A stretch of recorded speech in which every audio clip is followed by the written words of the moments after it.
Olá, irmãos. Vamos começar a lição 13 da revistinha, que o autor intitulou Alcoolismo, um caminho tenebroso. Na verdade, a gente já estudou substâncias viciantes, como o álcool, na última lição. Né? A gente viu que é uma mistura, né? Uma simbiose dos efeitos da substância sobre o nosso corpo e atitudes que a gente toma com relação a essa substância. Que o problema é complexo, que a gente fica escravo, às vezes nem precisa ter uma substância envolvida, né? Mas que a gente se habitua a estar tendo comportamentos que são destrutivos, comportamentos que são ruins para nós, para outros. Né? E o álcool é um desses, é uma das substâncias. Aí o autor, na verdade, se você está acompanhando a revistinha, você vai ver que é mais de um autor, né? Cada lição é escrita por um autor diferente. Né? Nesse caso do alcoolismo foi o pastor Aguinaldo Faisal Carvalho e na lição 12 foi o pastor Evaldo Bueno Rodrigues. Então, né, nesse capítulo aqui o autor repete algumas coisas, dá uma outra perspectiva e tal. O texto básico está em Provérbios capítulo 23. Então eu pensei que seria mais interessante para nós se nós desse uma olhada no livro de Provérbios, né, tivesse assim uma perspectiva do livro. Nós conversássemos hoje um pouco sobre o que é o livro de Provérbios, do que ele trata, para a gente entender o contexto no qual as admoestações a respeito da bebida alcoólica ou do vinho, né? O livro de Provérbios vai sempre falar do vinho, para a gente entender essas admoestações no contexto do livro, tá? Então, o livro de Provérbios. O livro de Provérbios, ele começa assim: Provérbios de Salomão, filho de Davi, rei de Israel.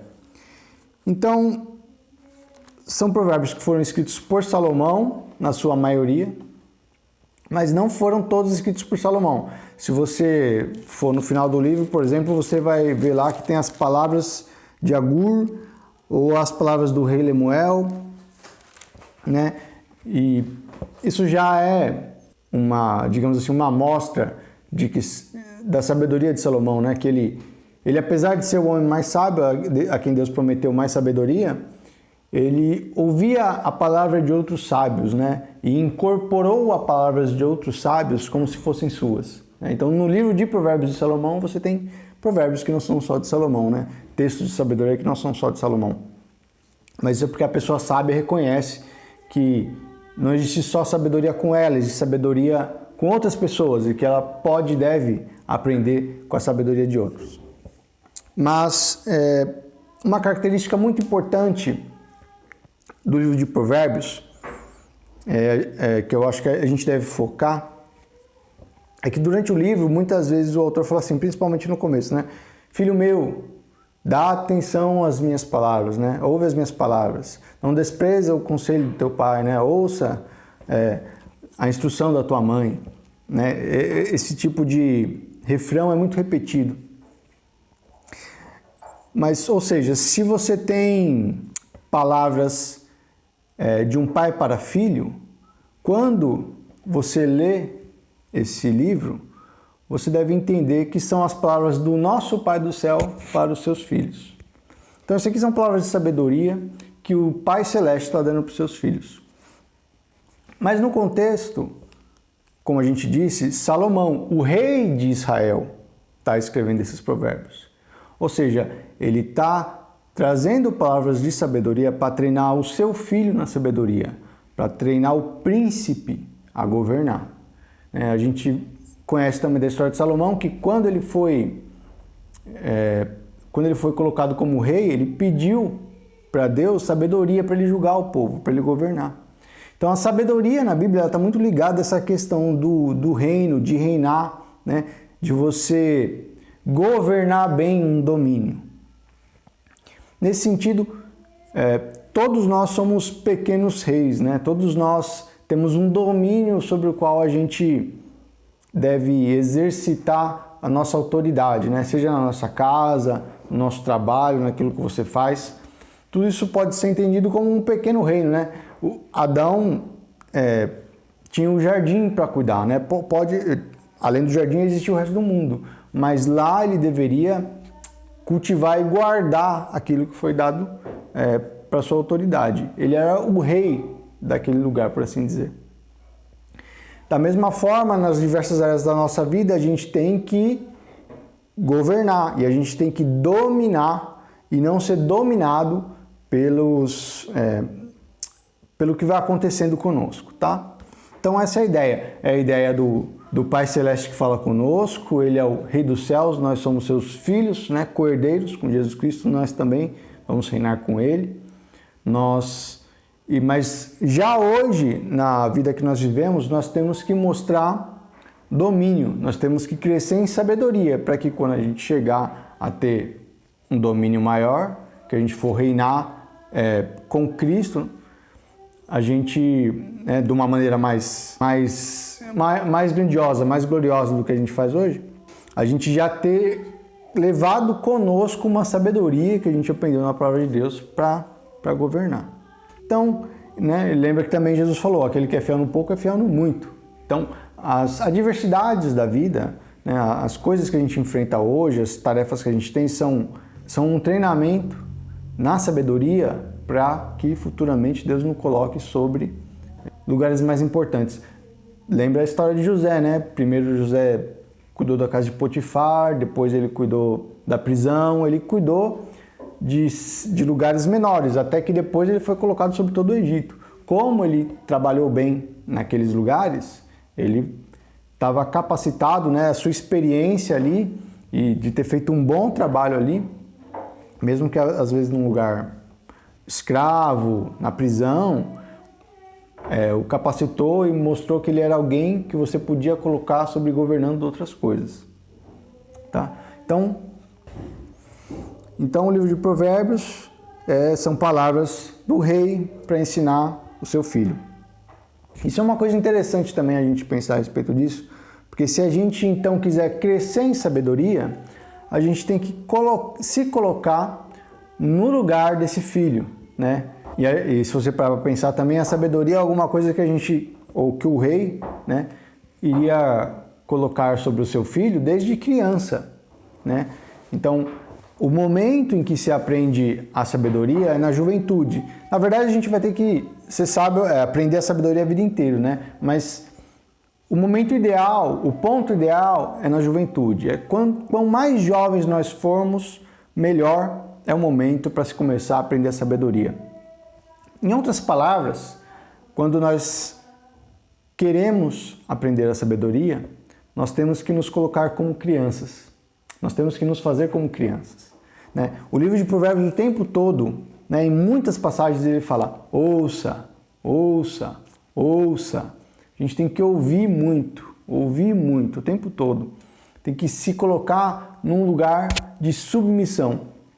A gente já conversou sobre isso também, né, na aula, quando a gente estava, antes da época do Covid, né, quando a gente tinha aula presencial, sobre como o ato de ouvir é um ato de submissão. Né? Você tem que ficar recebendo e guardando aquilo que te é passado, sem você ter muito o que falar de volta. Né? Ouvir, ouvir e ouvir. Então a posição que a gente é incentivado a estar é essa, a ser como uma criança, a estar ali ouvindo as palavras do Pai, para a gente amadurecer. Né? E o livro de Provérbios, ele tem também uma espécie de arco narrativo, digamos assim. Né? Ele começa com o pai falando para o filho, seja sábio, tem essas coisas. Depois ele entra em Provérbios mesmo, por assim dizer. Né? Ele para de falar, me ouça, mas... na verdade ele não para, outros lugares também falam, mas ele muda o tom, né? Muda a ênfase, muda a forma como ele se comunica. E lá no final é interessante, né? Porque no começo do livro a sabedoria aparece como uma mulher, né? E no final a gente tem a mulher virtuosa. E a tolice também aparece como uma mulher no começo do livro, né? A sabedoria e a tolice. E no final a gente tem a mulher virtuosa, que é como a sabedoria, né? Quer dizer, é como se a gente estivesse conhecido a mulher tola e a mulher sábia e chega no final, no momento do amadurecimento, ter escolhido a mulher sábia, né? O livro também é lá perto do capítulo da mulher virtuosa, né, em Provérbios 31, antes de começar a falar da mulher virtuosa, enquanto o livro o tempo todo fala de ouvir, ele fala, abre a boca, né? No capítulo 31, versículo 8. Finalmente, abre tua boca. Abre tua boca em favor do mudo, em favor do direito de todos os desamparados. Abre a tua boca, julga com retidão. Então parece que existe mesmo um arco que você começa ouvindo e no final você abre. Você começa pensando e no final você age. Né? Quer dizer, o livro de Provérbios é um livro a respeito de amadurecimento. Né? Você é uma criança, você está querendo aprender como é que é a vida e o seu pai está falando com você. E muitas vezes ele não é um livro simples, né? Assim como a vida não é simples. Né? Ele fala coisas que às vezes parecem contraditórias. Né? Responde ao tolo não segundo a sua estultícia, né? Para que não te faça semelhante a ele. E logo na sequência ele já fala, responde ao tolo segundo a sua estultícia, para que ele não seja sábio aos seus próprios olhos. É isso? Tá um tá seguido depois do outro, e um fala para fazer e outro fala para não fazer. Ou seja, tem uma contradição na Bíblia, um versículo seguido depois do outro, não é uma contradição, né? Na verdade, o autor quer que você pense a respeito do que ele está falando, porque existem situações em que o primeiro versículo vai valer e situações em que o segundo versículo vai valer, né? Quer dizer, você tem que aprender o discernimento, aprender o momento certo para falar, para fazer as coisas. Mas tá bom. Essa é uma das ideias básicas do livro. E aí, conforme o livro vai se desenvolvendo, ele vai falar então de perigos da vida adulta, ou responsabilidades da vida adulta, né? Uma delas é trabalhar. O livro de Provérbios fala muito sobre trabalho, fala sobre preguiça, fala sobre você dormir demais, fala sobre pobreza, fala sobre riqueza e de como você tem que lidar com essas questões, como é que você vai lidar quando chegar o momento de você ter que exercer responsabilidade nisso. Uma outra questão é a fidelidade ao seu cônjuge, né?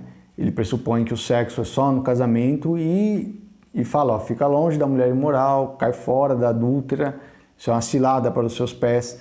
Então, sexo, outro papo para adultos, né? Então, vinho, álcool, então também é uma coisa que até a nossa sociedade, por mais pervertida que ela sabe que deve ser mantido longe de crianças, né? É proibido vender álcool para crianças. E aqui, novamente, vai ser uma questão que o pai vai tratar com seu filho.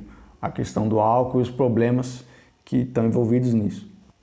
Então, é isso. É basicamente um livro para a gente desenvolver a sabedoria, né? Crescer em entendimento e aprender a viver bem. E quando chegar o momento de ter que tomar decisões e responsabilidades, a gente ir pelo caminho certo. E aí, então, onde é que o vinho, o álcool vai entrar nisso? Vamos ler passagem básica, vai estar em Provérbios 23, a partir do versículo 29, mas vamos ler antes, no mesmo capítulo 23, o versículo 20. Provérbios 23, versículo 20. Diz assim: não esteja entre os beberrões de vinho, nem entre os comilões de carne, porque o beberrão e o comilão caem na pobreza, e a sonolência cobrirá o homem de trapos. Então aqui do que ele está falando? Aqui ele associa a bebida à glutonaria. E diz assim, não estejas entre os beberrões nem entre os comilões, porque o beberrão e o comilão caem na pobreza. Ou seja, aqui ele está falando do estilo de vida, né? Quer dizer, você tem um pessoal que vive para a festa, né? Como se não houvesse futuro. Na verdade, a questão do amadurecimento tem muito a ver com você se preparar para o futuro. Se você parar para pensar na primeira vez que Jesus fala sobre sabedoria no livro de Mateus, no Evangelho de Mateus, que é a primeira vez que sabedoria aparece no Novo Testamento, ele fala que aquele que ouve as suas palavras é como a pessoa que construiu a sua casa sobre a rocha. É o homem prudente, né? O sábio, que construiu a sua casa sobre a rocha. E o homem tolo é aquele que construiu a sua casa sobre a areia. Então, por que ele é prudente? Porque ele se preparou para as contingências da vida. Pode ser que viesse uma tempestade e levasse a minha casa, então eu vou construir sobre a rocha. O outro que não se preocupou com o futuro, construiu sobre a areia. Então, é esse que se preocupou com o que poderia vir a acontecer, que é o sábio. O que não se preocupou é o tolo. Então, a sabedoria está ligada a essa visão ampla do mundo, que não vê só o aqui e agora, mas vê o que as ações que você tomar hoje, quais são as consequências das ações que você toma hoje, aonde as ações que você tomar hoje podem te levar. Então, mas então, tem gente então que o negócio é festa em todo dia, é festa até tarde, né? O que vai acontecer com você se você entra numa dessa? Em primeiro lugar, que comer, acho que nenhum de nós passa fome, mas comer bem, né? E comer um monte é caro, né? Você manter um estilo de vida que todo dia, o tempo todo você está indo para alguma festa, acaba saindo caro. Então é uma vida custosa e um dinheiro que assim vai e não volta, certo? Assim, vai um dia, vai no outro dia, depois só vai saindo. Então ele fala o seguinte, né, qual que é a ideia geral? Que você vai gastar suas finanças. O que acontece também? Se você está todo dia ficando até tarde na festa, você vai conseguir trabalhar direito no dia seguinte? Também não vai, né? Você vai acabar adquirindo o hábito de sempre dormir tarde, ter dificuldade de levantar cedo, e aí não vai ser diligente no seu trabalho. Se você não for diligente no seu trabalho, seu chefe pode te mandar embora. Se você é o seu chefe e o seu trabalho precisa começar cedo, seus negócios vão para o bueiro, né? Vão para o brejo. Então, existem consequências ligadas a um estilo de vida que só pensa em festa, certo? Que só pensa em tomar todas e depois no outro dia você acorda do jeito que ia acordar, né? E aí você vai fazer as coisas do jeito que você conseguir. Então, de uma perspectiva, né, um dos problemas é isso, você pode simplesmente acabar pobre, sem ter como pagar suas contas, miserável, né? O que era para ser uma vida tranquila, que dava para viver bem, você gasta tudo em bobagem. É claro que assim, existe uma riqueza material, mas também vai existir outros tipos de riquezas ligadas com isso, né? Se você bebe demais e só fica na festa, como é que vai ser a sua vida em casa, com seus familiares, né? Você acorda todo dia, meio-dia, você vai acabar naturalmente empobrecendo, porque está todo mundo vivendo enquanto você está na cama, né? Não, naturalmente você acabar empobrecendo outros relacionamentos. Mas eu penso que é difícil fugir aqui da interpretação que o autor tá mesmo falando assim, ó, você vai acabar na miséria, né? E por mais que o dinheiro possa ser um problema na sua vida, ele também é importante, né? Você também tem que se manter. Na verdade, Deus nos deu um modelo para trabalho, né? A gente já falou isso lá nas nossas aulas também, né? Trabalhar bastante 6 dias e no 7º descansar. E a gente sabe que é com o suor do nosso rosto que a gente vai conseguir o nosso pão. Então, isso é importante. Para a gente conseguir o nosso pão, esse estilo de vida, né, ter hábitos assim é prejudicial. Por isso está ligado à tolice e não à sabedoria. E só comentando mais uma coisa aqui, irmão, se a gente parar para pensar também no livro de Provérbios, eu falei, né, de casamento, eu falei de trabalho, o livro de Provérbios também fala muito a respeito da língua, né? Um dos temas principais de Provérbios é o uso da língua. E você vê que esses temas são muito ligados a Gênesis, né? São temas muito ligados ao começo, à fundação do mundo, né? Que é onde a gente vê o que é o homem e o que ele deve fazer, né? Deus nos dá um mandato cultural, né? Que a gente deveria dominar, cultivar a terra, então trabalho. Então, o livro de Provérbios fala muito sobre trabalho. Deus dá Eva para o homem. O livro de Provérbios fala muito sobre casamento, sobre esposa e a sabedoria, né? O livro de Provérbios fala sobre a palavra, o poder da palavra. Deus, com a sua palavra, cria o mundo, né? E assim também nós, com as nossas palavras, a gente pode edificar a nossa casa ou podemos derrubá-la, né? Existe muito poder nas nossas palavras, né? E a narrativa, né, de Gênesis, o homem é mostrado como a imagem de Deus, alguém que deveria copiar Deus. Então o homem, com as suas palavras, ele precisa também construir e não destruir, né? Trazer vida e não morte.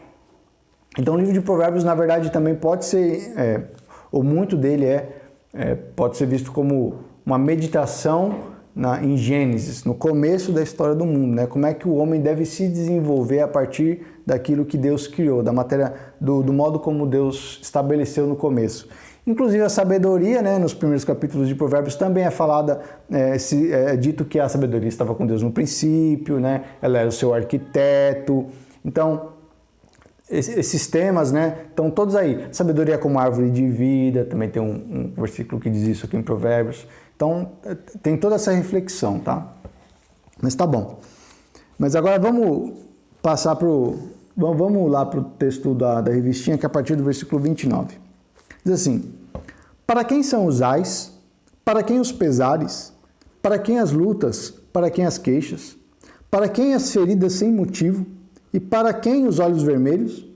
Para os que se demoram bebendo vinho, para os que andam em busca de bebida forte. Não olhes para o vinho quando está vermelho, quando brilha no copo e escoa suavemente. No fim, morderá como a cobra e picará como a víbora. Seus olhos verão coisas estranhas e tu falarás perversidades. Serás como quem se deita no meio do mar, como quem dorme no topo do mastro. Tu dirás: espancaram-me e não doeu. Bateram-me e não senti. Quando despertarei para voltar a beber? Então aqui a gente já vê uma situação em que a pessoa está realmente totalmente tomada pelo vinho, né? O álcool dominou ela de tal forma que tudo que ela quer fazer depois que ela dorme é acordar para voltar a beber mais. Então, e o que diz aqui além disso? Então, para quem são todas estas dores, né? Porque quando a pessoa está numa situação assim, ela está numa situação de muita vulnerabilidade, né? Inclusive, eu tive um amigo que passou por uma fase assim, para dar um exemplo, né? Uma fase difícil com álcool, e ele me falou certa vez que um dia que ele saiu para beber, no dia seguinte ele acordou do outro lado da cidade, num apartamento, num bairro que ele não sabe como ele foi parar lá, né? Então imagina o que aconteceu com ele, nem ele sabe o que aconteceu com ele, né? Nessa noite, como é que ele foi do bar parar num apartamento. Então você se expõe a perigos muito tolamente, né? E ele também, e aconteceu já também, ele já sofreu alguma violência, né? Apagaram o cigarro nele enquanto ele estava inebriado de álcool e ele não sentiu nada. Enfim, pode ser uma situação muito degradante, né? Quando a pessoa está tomada por esse caminho. Mas aí eu quero prestar quero chamar a atenção dos irmãos. O versículo 32 fala de algo que a gente já disse, ó. No fim, morderá como a cobra e picará como a víbora. Ou seja, no fim, de novo, a questão da sabedoria tem a ver com você olhar o futuro, com você não olhar só o presente, mas prestar atenção em como vão ser as coisas depois, né? E aqui ela morderá como cobra e picará como víbora. Eu acho difícil de não lembrar da serpente, né? Mais uma vez diz aqui, ó, no 31, não olhes para o vinho quando está vermelho, né? E a mulher olhou para o fruto, né?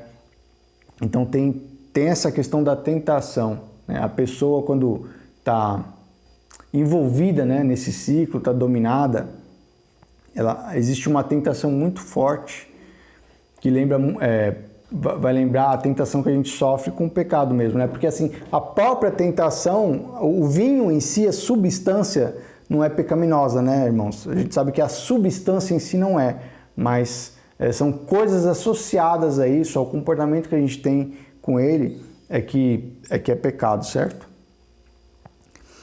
E aqui a gente vê né, como então pode ser danoso. Porque imagina que a gente acaba se tornando um peso para a gente mesmo, um peso para os nossos familiares, para as pessoas que se importam conosco, né? Muitas vezes a pessoa, eu falei que ela perde a consciência, às vezes ela fica agressiva, né? O álcool é um inibidor do sistema inibidor, né?